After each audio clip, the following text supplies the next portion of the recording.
नमस्कार दोस्तों, मैं जयप्रकाश लाइव से आपका हार्दिक स्वागत करता हूं। आज हम साइन इनवर्स एक्स का ग्राफ पढ़ेंगे। साइन इनवर्स एक्स का ग्राफ पढ़ने से पहले एक बार साइन एक्स का ग्राफ देख लेते हैं।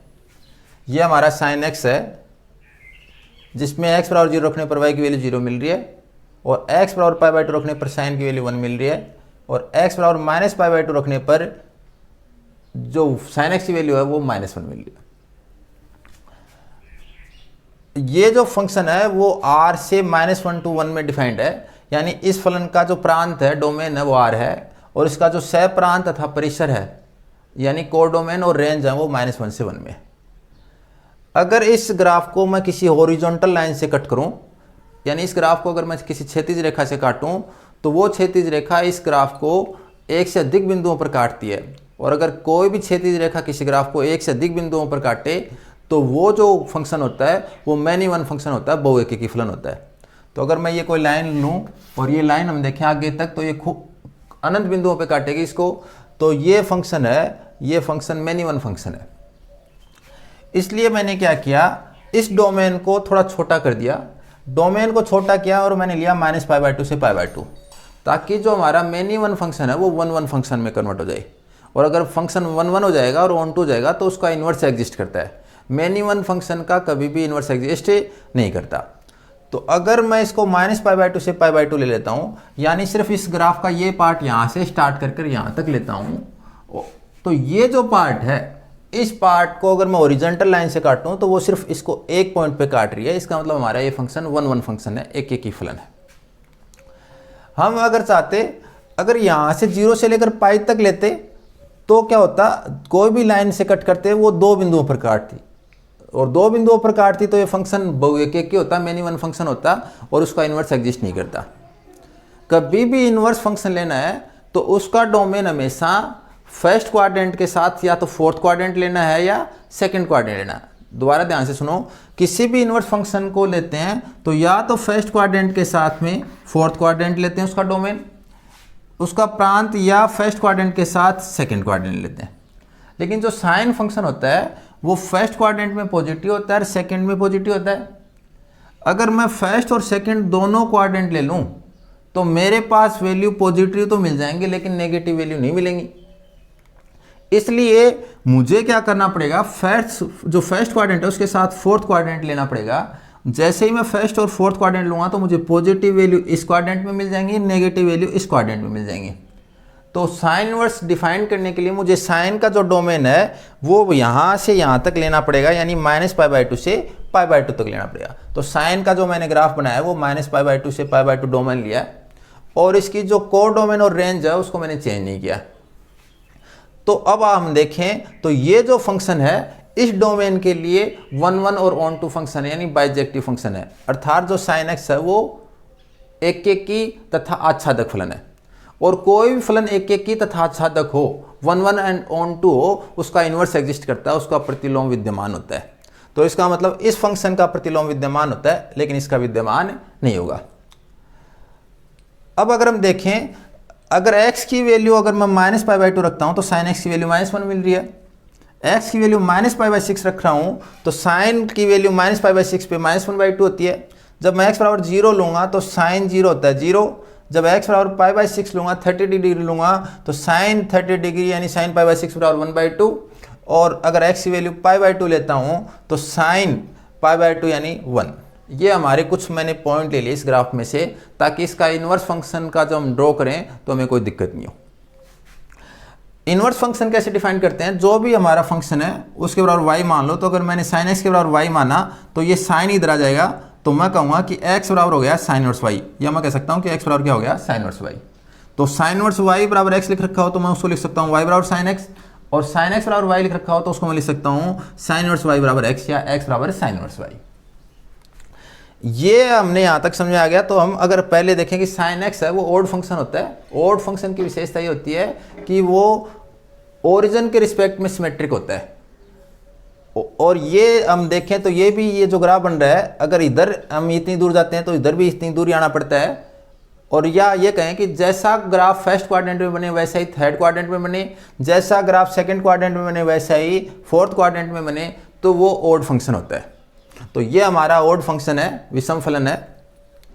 मैनी वन फंक्शन था लेकिन मैंने इसको वन वन फंक्शन में कन्वर्ट कर लिया, और साथ ही साथ ये ऑन टू था और अभी भी ऑन टू है। अब ये जो हमारा फंक्शन है वो वन वन और ऑन टू है, इसलिए इसका इन्वर्स एग्जिस्ट करेगा, और इसका इन्वर्स एग्जिस्ट करेगा तो मैं इसका इन्वर्स एग्जिस्ट करूँगा। अगर कोई फंक्शन ए से बी में डिफाइंड हो तो उसका इन्वर्स बी से ए में डिफाइंड होता है। अगर कोई फंक्शन एफ है वो ए से बी में डिफाइंड है तो जो एफ इन्वर्स है वो हमेशा बी से ए में डिफाइंड होगा।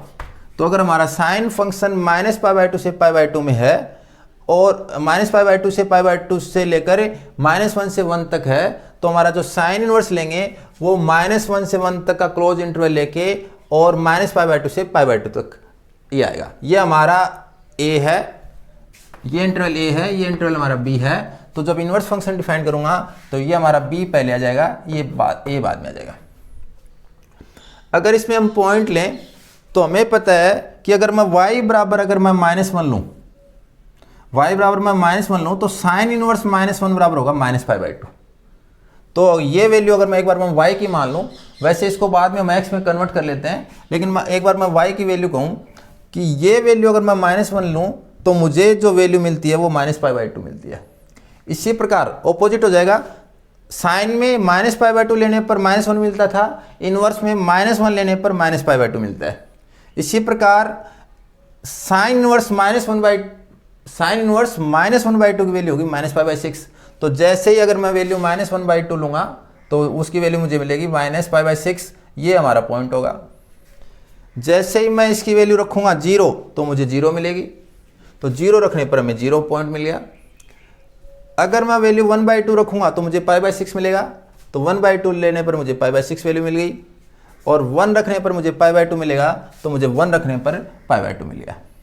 यहाँ ध्यान रखिए जो 1/2 होता है वो होता है 0.5, और जो π/6 होता है वो होता है 0.52, यानी लगभग बराबर से होते हैं, लेकिन 1 और π/2 में डिफरेंस होता है। π/2 मीन्स 3.14/2, और अगर इसे मैं 2 से डिवाइड करूंगा तो 1.57 लगभग इतना मान प्राप्त होगा। तो 1 रखने पर मुझे 1.57 मिल रहा है, तो इसका मतलब इसकी हाइट थोड़ी ज़्यादा होगी। तो हमें इस टाइप का एक ग्राफ मिलेगा। इस ग्राफ की कुछ विशेषता होती हैं। पहली विशेषता ये होती है कि ये ऑड फंक्शन होता है, विषम फलन होता है। इसे मैं ऐसे कह सकता हूँ कि अगर साइन इनवर्स के अंदर अगर -x होगा तो -12 आ जाएगा साइन इनवर्स x।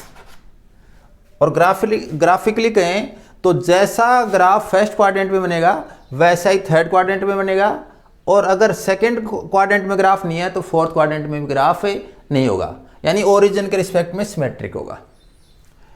दूसरा अगर मैं कहूँ तो sine inverse 2 is not defined, यानी ये जो इनवर्स फंक्शन है वो केवल -1 से 1 तक के मानों के लिए डिफाइंड होगा, परिभाषित होगा। साइन इनवर्स की वैल्यू जो भी आगे हम रखेंगे, साइन इनवर्स के आगे, जैसे ये हमारा साइन इनवर्स फंक्शन है, इसके आगे अगर मैंने -1 से लेकर 1 तक की वैल्यू पुट कर दी तो ये डिफाइंड है। अगर मैंने इसमें 1 से बड़ी वैल्यू पुट कर दी या -1 से छोटी वैल्यू पुट कर दी तो ये डिफाइंड नहीं होगा। यानी हमारा जो ग्राफ है वो -1 के इस साइड में एग्जिस्ट नहीं करेगा और 1 के इस साइड में एग्जिस्ट नहीं करेगा।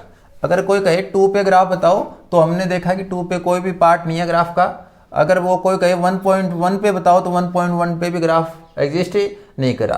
तो कोई भी वैल्यू जो 1 से बड़ी होगी या कोई भी वैल्यू जो -1 से छोटी होगी उसके लिए साइन इनवर्स x डिफाइंड नहीं है, परिभाषित नहीं है।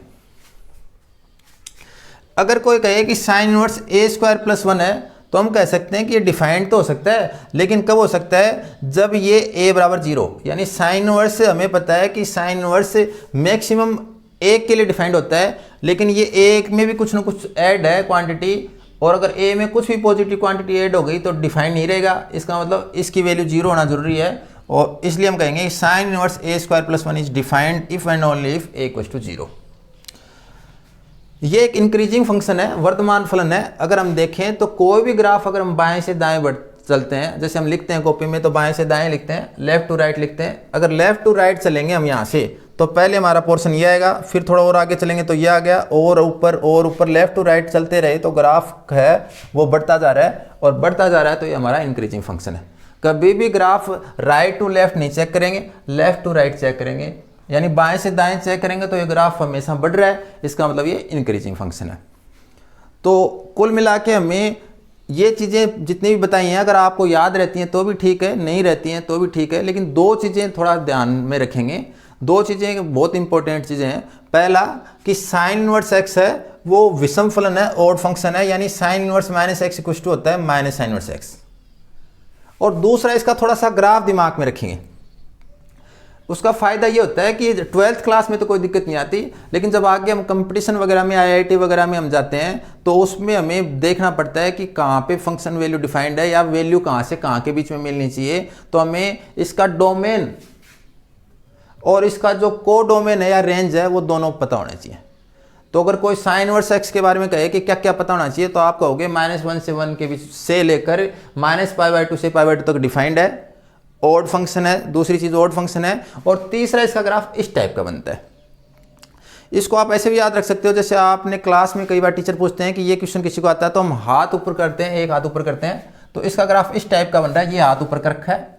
और या दूसरा मैं ये कहूँ कि अगर डायरेक्शन देखनी हो तो इसकी डायरेक्शन एन के जैसी डायरेक्शन होती है, यानी इधर वाला पार्ट ऊपर रहेगा और इधर वाला पार्ट नीचे आएगा, यानी इधर वाला हाथ ऊपर और ये वाला हाथ नीचे रहेगा। अगर इस एन को मैं थोड़ा सा खींच के बड़ा कर दूं, या फिर मैं इसको इस टाइप से कहूँ आपको, जैसे मेरे पास ये कोई पोर्शन है, अगर मैं ये कहूँ कि ये मेरे पास एन है और इस एन को मैं थोड़ा सा सही करूँ, इस पोर्शन में अगर मैं इसको ये करता हूँ, ये ऊपर वाला पार्ट है, ये मेरे पास एन है, अगर इस पोर्शन को मैं खींच के इस टाइप का बना दूँ तो ये जो ग्राफ बनेगा वो मेरे पास वो साइन इनवर्स एक्स का बनेगा। तो एन को थोड़ा सा खींच लें, अभी ये एन है मेरे पास, और इस एन को थोड़ा सा खींच लें तो इस टाइप का जो ग्राफ बनेगा वो साइन इनवर्स एक्स का ग्राफ बनेगा। तो तीन चीज़ें हमारे इंपॉर्टेंट हैं, दोबारा बता रहा हूँ। इसका डोमेन यानी प्रांत -1 से 1 यानी साइन इनवर्स -1 से 1 के बीच में डिफाइंड होगा। इसका कोडोमेन या रेंज यानी इसका सहप्रांत और परिसर, यानी साइन इनवर्स के अंदर जो भी वैल्यू रखेंगे आंसर हमेशा -π/2 से π/2 के बीच में मिलेगा, यानी वैल्यू हमें हमेशा या तो फोर्थ क्वाड्रेंट में मिलेगी या फर्स्ट क्वाड्रेंट में मिलेगी। और ये एक ऐसा फंक्शन होना चाहिए, ऑड फंक्शन है, ऑड फंक्शन यानी sine inverse -x equal to sine inverse x, यानी मैं कहूँ कि साइन इनवर्स, आपसे कोई कहे कि बताओ भाई साइन इनवर्स -1/2 कितना होगा, तो आप कहोगे कि माइनस बार आ गया, ये साइन इनवर्स 1/2 के इक्वल हो जाएगा। और तीसरा इसका थोड़ा ग्राफ याद रहना चाहिए कि ग्राफ है वो एन शेप होती है, एन शेप को अगर थोड़ा सा खींच देंगे या एक हाथ जो वन हैंड है वो रेज्ड है, एक हाथ ऊपर उठा हुआ है और एक हाथ नीचे है, इस टाइप की इसकी शेप होती है। धन्यवाद।